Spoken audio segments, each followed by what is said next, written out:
Listen, That's big time, when man. you have the hair and mustache swag that this guy had, There's probably back only in one the guy day, that could do it, and it's Steve Cleveland. Cleveland.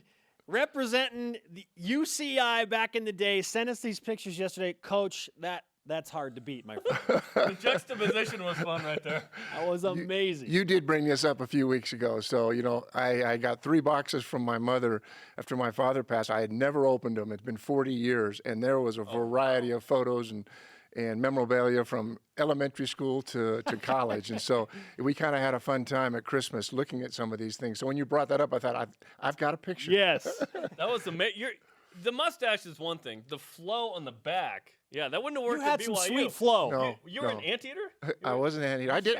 I did make a visit here at BYU. I had a visit here, and but they wanted my hair a lot shorter. And you were like, I'm going to live in Irvine. Yes. Yeah, no, the flow. Yeah, Legit. when you can do that with your hair, I'd have chosen Irvine too. Are you kidding me? Those were, hey, listen though, in the 70s, those were happening at BYU. But that's Yes, another, they were. That's Yes, they another were. conversation for you.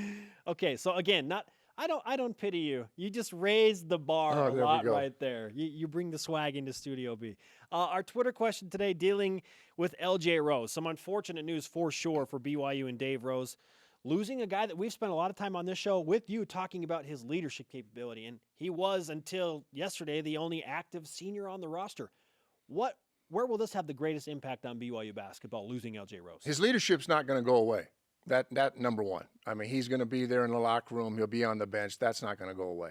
And it doesn't sound like he's probably going to come back. So you make adjustments. And forever, for 6 months coming into this season, everybody thought Elijah Bryant would be the starting point guard. And then he gets hurt, and then his role changes because it's a little bit disruptive. And as a result of that, he ends up playing more of the 3.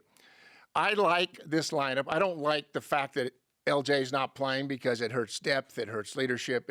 He had 5 assists a game. He was doing a lot. He had a lot of experience. But TJ Haas at the point, Nick Emery at the 2, and Elijah Bryant at the 3 gives them real stability. And then I'm going to throw a name in there in terms of coming off the bench. Davin Gwynn needs to play. And it's a situation where he'll defend, he'll play hard, he can rebound, he'll hit the occasional 3. He doesn't need to shoot the 3. What he needs to do is be able to defend and rebound and give him energy, especially in the 1-3-1 zone, which they have become much more effective. It's really the defense I think that the coaching staff would rather play. They've been most effective. So what are the challenges for TJ? Well, number one, he's got a better defender on him. I mean, right now, TJ's had the 3rd best defender on him, despite the fact Nick Emery has drawn all the attention early on, and then the point guard that's guarding the other point guard usually has some quickness. So there'll be an adjustment defensively as for TJ as well as those guarding him. The other thing, though, for TJ is that not only can he go east-west, he goes north-south. He can create. He's got different speeds, and he gives a different look. Now, I mind you, they've got 3 games here that they're supposed to win, okay, on the road. And those are games that I believe this lineup can. I think Bayo and Colby Leafson can still have opportunities to come off the bench, but I like Davin Gwynn. I actually like this. I think that how quickly it happens, I don't know, but I think they can actually get better in certain aspects of the game in terms of transition. And we know what a connection that TJ has with Eric Mika. And he's always looking for him. As long as he kind of just slows down a bit, doesn't get in too much of a hurry. Sometimes he likes to get up in the air a little bit and make passes, and he gets stuck.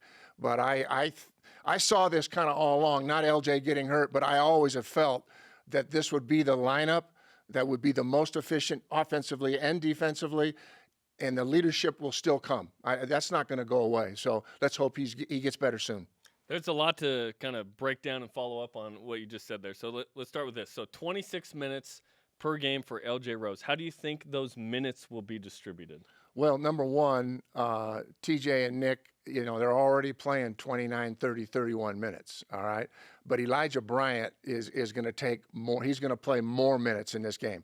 Davin Gwynn, instead of playing 6 or 7, maybe he needs to play 15. Yeah. Stephen Bayo has been playing, and he's playing because he doesn't make mistakes. He's not contributing a great deal offensively. He's not making shots. And defensively, he's still a little bit of a liability. I mean, it's just the quickness issues. One of my concerns with TJ is that for a long time in this season, he had a hard time guarding the dribble. And doing it from the top is even more difficult because the help isn't there. I mean, guys are out in denials, and so he's a little more vulnerable from the top. So he's probably going to need to gap a little bit. But that's how I see those minutes being distributed. Steve Cleveland, the president coach, with us in Studio B. BYU has lost 3 in a row at Firestone Fieldhouse in Malibu. What do you anticipate tonight as BYU tries to end kind of a weird losing streak on the road in Southern California? Well, Stacey Davis isn't playing tonight as far as I know. Woo! Okay. So that being said, they have an opportunity to go there and win. Pepperdine has struggled. I mean, they lost 2 best defenders early on in this game. They've had some losses to injuries. Lamont Murray's the real deal, second behind Mika in scoring. I think the key is getting off to a good start, because if they go there and get behind, immediately Pepperdine starts thinking they can win their 4th in a row. You know, and right now, I'm not sure that's their mindset. They got whooped pretty good here, and case in point that they gave up 55 rebounds to BYU, okay? And that's almost 2 games worth. So they need to get off to a good start. And you say, well, that's a lot to ask, Coach, when, you know, your starting point guard is not around and other things are happening. But they need to get off to a good start, because any team in this league can beat another team at home. Things happen. We saw that at Santa Clara when they got some confidence. But I don't believe that Pepperdine has the ability to sustain it for 40 minutes. The small gym convo is one that I can't tell if I like or is annoying. Pepperdine has the smallest gym in the league. It is very intimate, shall we say.